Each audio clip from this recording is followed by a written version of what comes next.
Sometimes the courts are going to be prepared not to treat the company as a separate legal entity and instead to lift the veil of incorporation in order to decide where the loss should actually lie.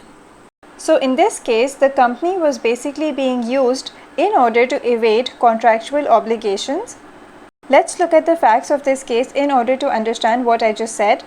So there was this person named Mr. Horn who was appointed as managing director of the plaintiff company, that is the company named Guilford Motor Company. So he was the managing director in this company, and he had been appointed as the managing director on the condition that he would not at any time entice away the customers of that company.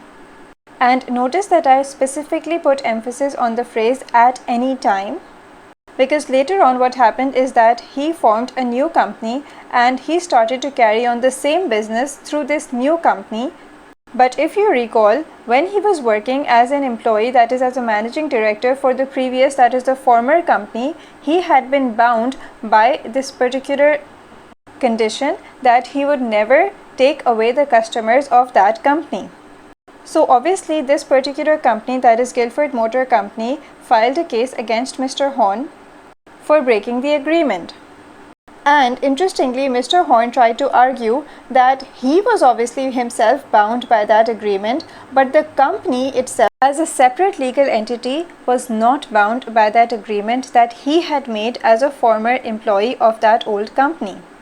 So in other words, he was trying to argue that this new company that he had started was a separate legal entity and he himself was a separate legal entity. So this new company was not going to be bound by any particular terms that he himself was personally bound by.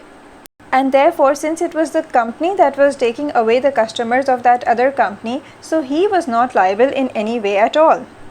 Now you can see that Mr. Horn had this contractual obligation, that is he had this particular agreement with that company which he was working for previously, that is Guilford Motor Company, and he had formed this new company simply to evade, that is to avoid that particular contractual obligation. And he was trying to argue that since he is a separate legal entity and the company that he has now formed is a separate legal entity, so what he is doing as an individual is different from what the company is doing.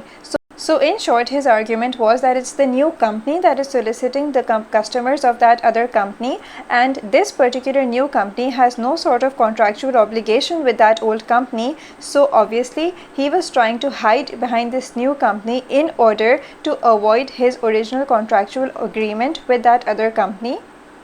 And obviously the court decided that the company, that is the new company, was merely a front, that is a shield, or you can say a cloak for Mr. Horn. So therefore the court held that even though the company itself had never signed any agreement with that other company not to solicit the customers of that company, and by the way, soliciting customers simply means enticing away the customers of that company, and therefore the court issued an injunction against this new company from taking away the customers of that other company.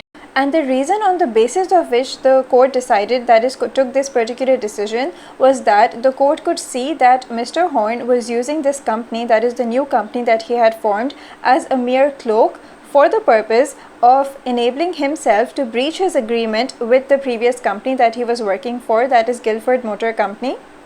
And just in case you're not aware, an injunction is simply a court order that stops somebody from doing something.